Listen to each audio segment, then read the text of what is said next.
The Holy Gospel according to St. Matthew, the 24th chapter. Glory to you, Lord. Jesus said to the disciples, about that day and hour no one knows, neither the angels of heaven, nor the Son, but only the Father. For as the days of Noah were, so will be the coming of the Son of Man. For as in those days before the flood they were eating and drinking, marrying and giving in marriage, until the day Noah entered the ark. And they knew nothing until the flood came and swept them all away. So too will be the coming of the Son of Man. Then two will be in the field, one will be taken and one will be left. Two women will be grinding meal together, one will be taken and one will be left. Keep awake, therefore, for you do not know on what day your Lord is coming. But understand this, if the owner of the house had known in what part of the night the thief was coming, he would have stayed awake and would have not let his house be broken into. Therefore, you also must be ready, for the Son of Man is coming at an unexpected hour. This is the gospel of the Lord.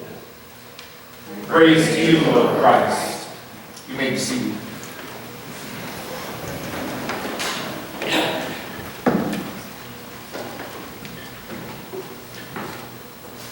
Grace, mercy, and peace be with you from He who is, He who was, and He who is yet to come, Jesus Christ, our risen Savior and Lord.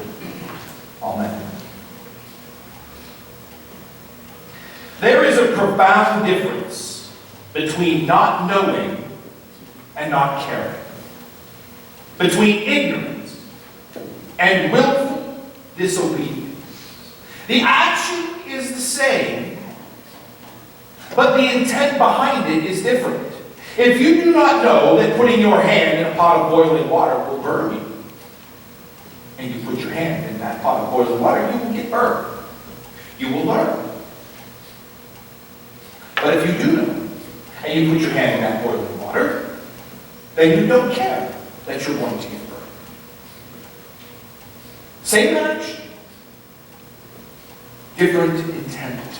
If one is unaware that certain words will harm another, and those words are spoken, then ignorance is the excuse. But if one is aware that certain words will hurt someone, and those words were spoken, then the speaker just doesn't care.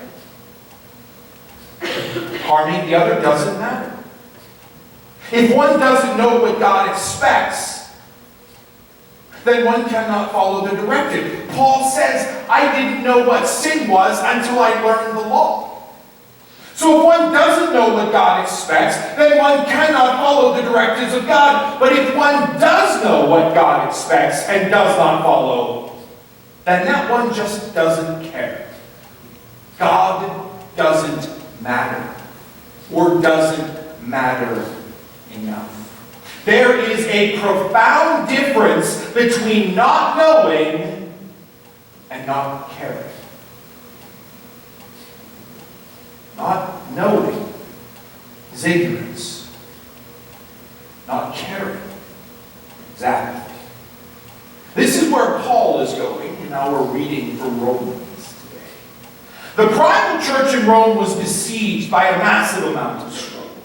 They lived in a world much like ours today, filled with debauchery and hatred and division. They had temptations galore. Any god you could possibly want to serve, you could go to the marketplace and you could buy one of them little god statues and put it up on your mantle, and you could serve that god. Anything you could possibly want to buy, any pleasure you could possibly desire, you could get in the Roman Empire. And it was legal and it was acceptable.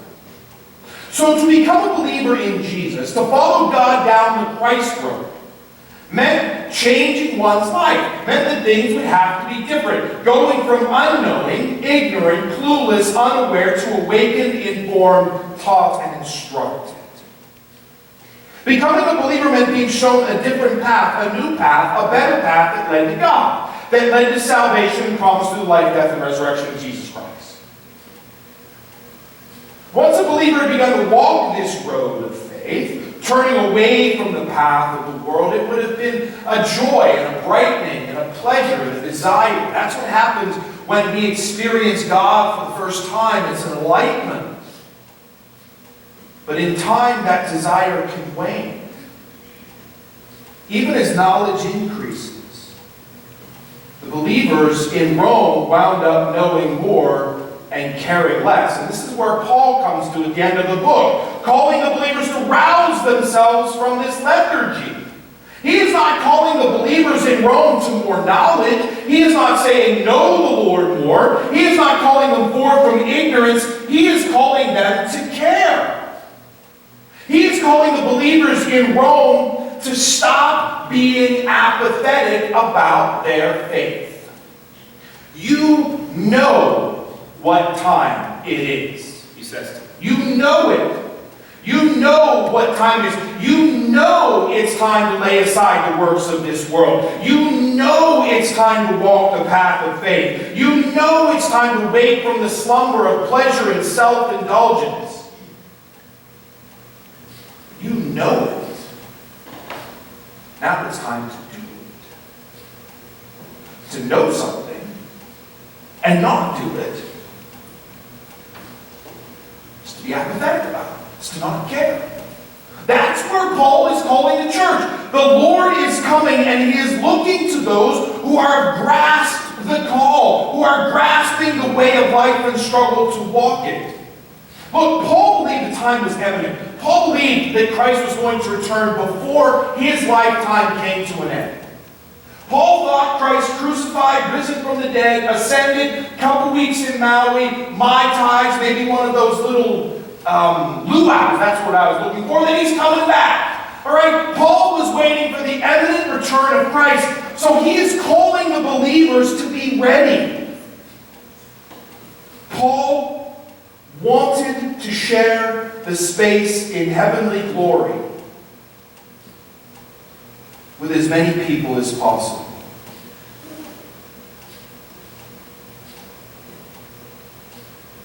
I read once not too long ago. True selfishness is the person who is okay with going to heaven alone. That wasn't Paul. Paul didn't want to go to heaven alone. Paul wanted as many people as possible to be in heaven with him. So he is calling the believers to enact this faith that they have been given. Salvation is closer to us now than it was when we first started this journey. Not only because we're closer to when Jesus is going to return, but because we know more and have a deeper faith. Wake up is what he's saying to the church. It is time to rouse yourself from sleep, which is exactly what Jesus is saying in the end of the gospel. It is time to wake up. Pay attention. Paul believed the time was imminent.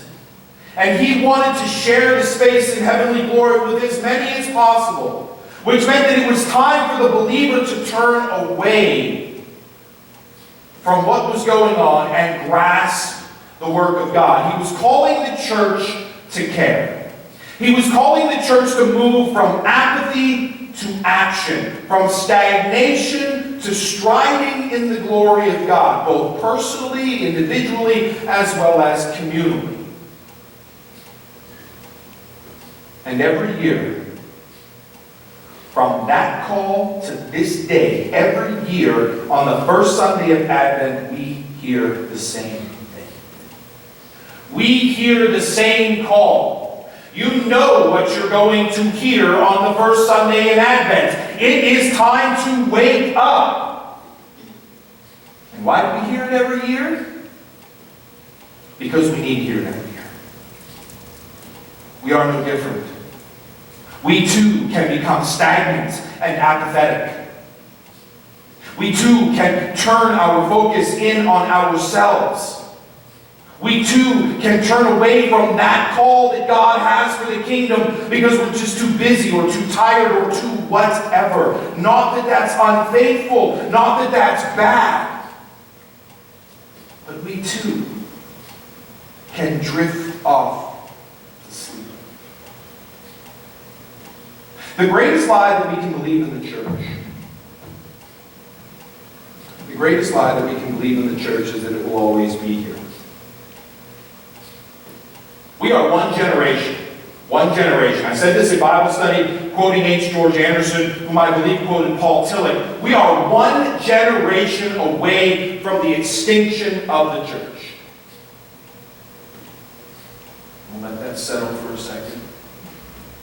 And then I'm going to tell you, don't be shocked. Because we are always one generation away from the extinction of the church.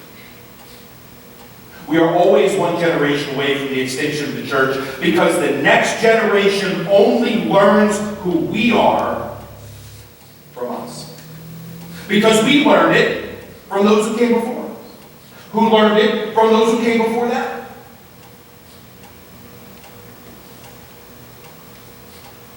It is time for us to wake from sleep.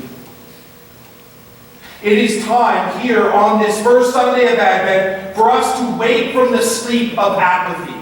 It is time for us to care. It is time for us as believers, and it is time for us as church to care. It is time to care about faith. It is time to care about the Word. It is time to care about worship. It is time to care about fellowship. It is time to care about education. It is time to care about financial investments and shared resources. It is time for us to care about what God is asking us to do here. Because we know better. If you're not hearing your parents' voice in your head right now, you should be. You know better, right? Ever hear that before? I've heard that. My mom and dad are both sitting there going, yep, I've said that more than once. You know better. This is not new information to you. You know better. We know better. We know that God has not granted us life and purpose to speak curse to or about each other. We know that God has not freed us to condemn each other, ignore each other, turn our backs on each other. We know that God did not raise Jesus from the dead and institute the Sabbath to sleep in, ignore worship, decry the gathering, or find every other possible reason not to show up. We know that. That's not new information. We know that God did not create everything to be placed at the bottom of the importance list. We know that God called the church to make a difference in the world, changing lives to those who live in darkness by the very light that has changed our lives. We are not ignorant to this. This is not new information for us. God is instructing us to wake up. It's Advent. It is time for us to wake up. It is time for us to care. We know it. Which leads to the question of, does it matter? If we know it, does it matter? Will the Savior's people be caught up in the inconvenience of Christ's return? The wrong time, the wrong place. Does this matter to us? You know, in the midst of all the lights and parties and shoppings and carols and everything else that fogs the Advent season, we are called once again, every year, to wake up. We are called once again to rouse ourselves as individuals, as this community, as the church across the world, to wake up from the sleep of consumption and pleasure and power and control and oppression. We are called once again to pay attention to what God is doing. And we hear this every year. Every year the message of Advent is the same. We know this. So our quest, our question in this Advent season, does it matter? Does it matter? That's our struggle. And every week, as those candles get lit and we march closer and closer to the Nativity, we ask that question.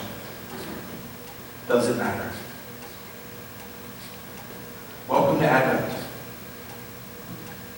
Welcome to the struggle.